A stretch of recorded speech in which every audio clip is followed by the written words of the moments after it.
If people can't see your house, they can't buy it.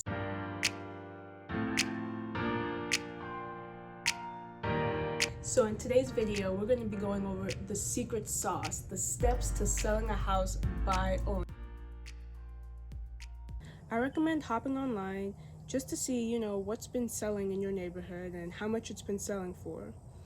When you look, you want to make sure you're not looking back at anything more than 6 months old, because after 6 months, the market could have changed like drastically and you could be really underpricing your house or overpricing your house. Next, make sure you're looking at things that are around the same bedrooms, around the same bathrooms, similar square footage, and structurally, like you're only looking at one-story homes if you have a one-story home.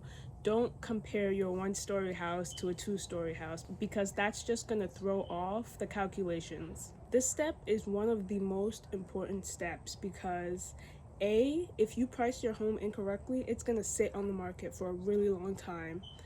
2, it might not appraise if you do this step incorrectly.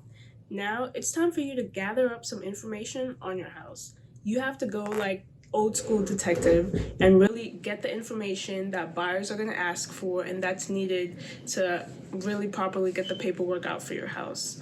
So we're going to start with, if you have HOA, condo fees, CDD, you need to let people know how much they are and how frequently you pay those. Also on that list, you're going to have total square footage of your house, square footage of each room in your house, and the square footage of your total property. So also how much you pay in property taxes also has to be on that list, because buyers are definitely going to want to know what they're in for.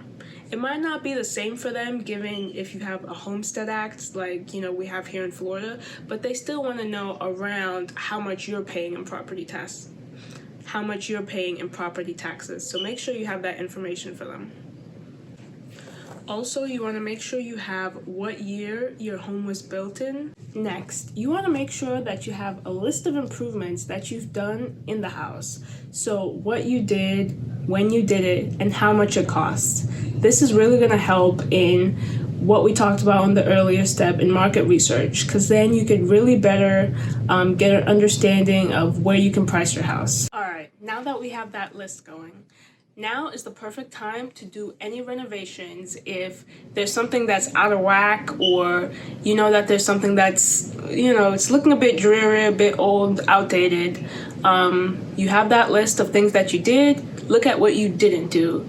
Don't go over the top, don't spend way too much money, but really look at flooring, your kitchen, maybe your HVAC system. If these are things that you can afford to kind of fix up or maybe even get a new one, things like a new HVAC system add a ton of value to your house. So I would look into that, if you have the budget for it. If not, it's cool. Patch up where you need to patch up. Okay, now that your house is looking clean and beautiful, it's time for pictures. So usually a realtor would pay for a professional photographer as a part of the services that, they offer you. However, since, you're the boss here, you get to really decide if you want to hire a professional photographer, or if you have a quality camera and you're confident in your photography skills, then you can go right ahead and do this part yourself to definitely save a little bit of money here. However, if you don't have a quality camera and you're not really that good at taking pictures, I would definitely hire a pro for this one, because pictures are everything. Now more than ever, everyone sees your house online first before they see it in person. So you want the first impression of your house to be a great one. Like, you want it to blow people away, like, oh wow, I have to see this house in person. Really getting that good quality photos. I mean, think of when you go online to see homes, which ones really stand out to you? The ones that are dark, dingy, you can't really see properly because there's bad lighting in the photo, there's stuff all over the place, the photos don't kind of make sense, you don't know what room you're in. Or the ones that are bright, they really capture the full space and you get an idea of, okay, this is the living room, this is the master, this is this.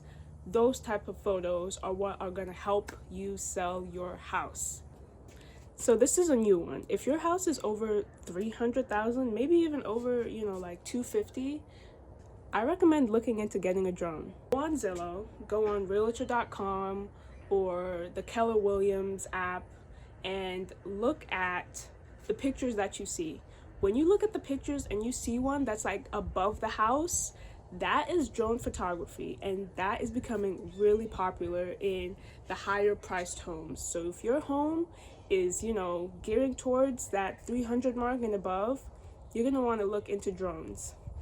It's just something that's becoming more and more expected by buyers because it really gives them another way of looking at the house, of what surrounds the house, and just a beautiful aerial shot of the property that they might purchase. If you really need to sell your house quickly, I recommend getting in touch with a couple of realtors. Before you click off, hold your horses. I know. The title of this video is How to Sell Your House Without a Realtor. Hear me out. Realtors work with qualified buyers. Now, what I mean by qualified buyers is people who are already pre-approved for a loan by the bank. So these people have their pre-approval ready and they're looking for a house like right now. That being said, they obviously have a list of buyers that they're working with. So you want to get in touch and make a connection. The first thing they're probably going to ask you though, are you willing to pay a commission? Okay, so think about it this way. If you were using a realtor to sell your house, the commission that you paid your realtor would be split between your realtor and the buyer's realtor. So that's how the buyer's realtor gets paid. If you're selling your house by yourself and you're not offering any type of commission split, any type of fee, they're thinking, okay, what's in it for them? There's no incentive for them to bring their buyers over to see your house. It's not really gonna make sense for them. So you wanna think about having some incentive. Okay, it's time to set up a schedule of when people can come and view your house. So if people can't see your house, they can't buy it. So you need to have a schedule about when you can show it, maybe even plan a couple of open houses for yourself. Also, I recommend getting something like a Google Voice number because you don't want to be giving your phone number out to a whole bunch of strangers or just putting it out there online. Seek help from an attorney. So I really recommend looking for a quality lawyer in your area to help you draft up a contract because there's a lot of paperwork involved in selling a house, but you need to know what you're signing and what's included in that document because if you leave something out or put something in that's not supposed to be there, you could really be in some legal soup. For example, if you are, you sign a contract and it's great, move-in day comes and the buyer gets to the house and they realize you took the chandelier that was in the living room and they're upset because they thought that was included and you forgot to include on the contract that you were taking it with you. You might be like, okay, that's my grandmother's chandelier, or do you know how much I paid for that chandelier? I'm not leaving it behind. Technically, law says anything that's fixed to a house permanently, such as the chandelier, anything that's not, easily removable, like a table or something like that, that's part of the house, and you need to make, negotiations or strict outlines that say that you are taking it. Because now they can sue you, the buyers can sue you for breach of contract because you took it with you when you weren't supposed to. Sit down with a lawyer or attorney. It's going to cost you a little money today, but save you a lot of money down the line.